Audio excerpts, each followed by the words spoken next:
نحمده ونصلي على رسوله الكريم اما بعد اعوذ باللہ من الشیطان الرجیم بسم اللہ الرحمن الرحیم کل نفس ذائقۃ الموت وقال النبی صلی اللہ علیہ وسلم اذکروا محاسن موتاکم او کما قال علیہ السلام۔ موت سے کس کو رستگاری ہے، آج ہماری تو کل تمہاری بھی باری۔ میرے عزیز بھائیوں، یہ وقت بیان کا نہیں ہے، لیکن کچھ اوقات ایسے ہوتے ہیں کہ جس کے اندر باتیں کرنا مجبوری بن جاتی ہے، اور ہمہ وقت آدمی اس طریقے سے یکساں ہوتا نہیں ہے۔ یہ سانس اللہ تبارک و تعالیٰ کی بہت بڑی نعمت ہے۔ اس سانس کے بعد اللہ تبارک و تعالیٰ نے جو زندگی ہمیں دی ہے، اس کے حقوق بھی منسلک کیے ہیں ہم سے، جیسا کہ ہم لوگ بارہا سنتے ہیں، حقوق اللہ، حقوق العباد۔ یہ بات صرف سننے اور سنانے تک کی نہیں ہے۔ ہمارے ذہن میں بات ہوتی ہے کہ مولانا صاحب بول دیے، ہم سن لیے، بات ختم ہو گئی۔ احساس اس وقت ہوتا ہے انسان کو جب آدمی کسی بھی وقت اپنے آنکھوں سے کوئی نظارہ دیکھتا ہے، جیسے ابھی موصوف ہمارے سامنے میت کی شکل میں لیٹے ہیں، ہم سارے لوگ ان کی نماز جنازہ کے لیے کھڑے ہیں، اس امید سے کھڑے ہیں کہ اللہ تبارک و تعالیٰ ان کی مغفرت فرما دے۔ دعا کرے اللہ تبارک و تعالیٰ ان کی بال بال مغفرت فرما دے۔ نبی اکرم صلی اللہ علیہ وسلم نے ارشاد فرمایا اذکروا محاسن موتاکم، تمہارے درمیان سے جو بھی جا رہے ہیں اس دنیا سے، ان کو تم ان کی اچھائیوں کے ساتھ یاد کرو۔ دنیا ہے، ہر شخص زندگی گزار رہا ہے، تھوڑی سی کمی بیشی زندگی کے اندر ہونا ہے، اتار چڑھاؤ ہونا ہے، لیکن جو مسافر ہمارے درمیان سے اپنے رخت سفر کو باندھ کر دائمی زندگی کی طرف جا رہا ہے، ان کو جب ہم یاد کریں تو ان کے اچھائیوں کے ساتھ یاد کریں، ان کے بھلائیوں کے ساتھ یاد کریں۔ اور اگر زندگی کے اندر کسی بھی طریقے کی کوئی خامی، کوئی کوتاہی ہوئی ہو، تو نبی اکرم صلی اللہ علیہ وسلم کا ارشاد ہے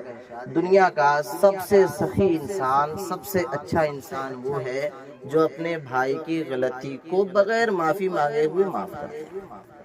یہ بات ظاہر ہے، جانے والا چلا گیا، اب ان کے پاس اتنی وسعت، اتنی طاقت نہیں ہے کہ اپنی غلطی کی معافی ہم سے کھڑے ہو کر کے ہمارا فریضہ بنتا ہے کہ اللہ کے یہاں ان کا دامن نہ پکڑا جائے۔ اور یہ دنیا کا ایک سلسلہ ہے، اسلام کا ایک خوبصورتی ہے کہ ہم اگر کسی کو معاف کرتے ہیں، اللہ تبارک و تعالیٰ کل ہماری نسل جو ہماری نماز جنازہ کے لیے کھڑی ہوگی، ان کے دل میں بھی بات ڈالے گی کہ ان سے بھی کوئی غلطی ہوئی ہے تو ہم انہیں معاف فرما دیں۔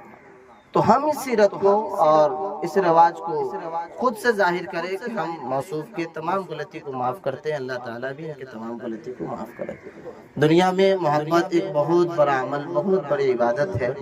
جو دکھا کر کے نہیں کیا جاتا ہے۔ صدقہ دیں گے تو کوئی نہ کوئی دیکھ لے گا، لیکن جب آپ دل سے معاف کریں گے نا تو صرف آپ کا رب دیکھے گا، اس کے علاوہ کوئی نہیں دیکھ سکتا۔ دل کی کیفیت اللہ ہی جانتا ہے، ان اللہ علیم بذات الصدور، اللہ تعالیٰ دل کی کیفیت کو جانتا ہے۔ تو سارے لوگ دل سے معاف کریں، اور آپسی زندگی کے اندر بھی زندہ رہ کر کے، ضروری نہیں ہے کہ جو لوگ چلے گئے انہی کو معاف کریں، ہم زندہ رہ کر کے بھی آپسی بھائی چارگی کو قائم کرنے کی کوشش کریں اور محبت پھیلائیں۔ کوئی کمی بیشی ہو اس کو نپٹا کر کے، معاف کر کے چلنے کی کوشش کریں، تاکہ ایسی نوبت نہ آئے کہ کل قیامت میں ہمارا گریبان پکڑا جائے اور ہمارے اعمال جو ٹوٹے پھوٹے اعمال ہیں، اتنے بڑے اعمال تو ہے نہیں کہ ہم اپنے اعمال کے لیے دعویٰ کر سکے، اللہ تعالیٰ ہمیں اس کے ذریعے نجات فرمائے، لیکن جو بھی اعمال ہے ان میں سے کٹوتی نہ ہو سکے۔ دعا کریں اللہ تبارک و تعالی ہم سبوں کو کہنے سننے سے زیادہ عمل کرنے کی توفیق عطا فرمائے۔ ایک خاص اعلان جو بارہا کیا جاتا ہے میں بھی کر دے رہا ہوں کہ حقوق اللہ اور حقوق العباد ایک اللہ کا حق ہے اور ایک بندوں کا حق ہے۔ اللہ کا حق روزہ، نماز، حج، زکوٰۃ وغیرہ ہے، اسلامی جو ارکان ہے وہ ارکان ہے، اور بندوں کا حق کیا ہے کہ وہ معاشرتی زندگی کے اندر اگر کوئی لین دین ہے، آپسی کوئی بات چیت ہے یا دیگر معاملات ہے، معافی کے لیے تو میں نے کہی دیا، اگر پیسے کا لین دین ہے اور معاملات ہے تو اس کے لیے ان کے ورثہ تیار ہے۔ اگر بہتر تو یہ ہے کہ اگر اس طریقے کا رقم ہے کہ جس کو معاف کر سکتے ہیں بلا کراہت تو معاف کر دیں، اللہ تعالیٰ اس کا بہت بڑا اجر دے گا۔ اور اگر اس طریقے کا معاملہ نہیں ہے کہ ذرا گرا گزرے گا معاف کرنا، تو آپ ان کے ورثہ سے مل لیں، انشاءاللہ وہ آپ کے مسائل کو حل کریں گے۔ یا ان کا آپ کے یہاں کچھ ہے تو آپ دینا چاہیں تو دے دیں، نہیں تو ان کے ورثہ کے بھی حق میں ہے کہ وہ بھی چاہے تو صرف ضروری نہیں ہے کہ مرنے والے کے لیے لوگ معاف کریں، یہ بھی ضروری ہے کہ جس کے ورثہ بچے ہیں آپ بھی لوگوں کو معاف کر دیں۔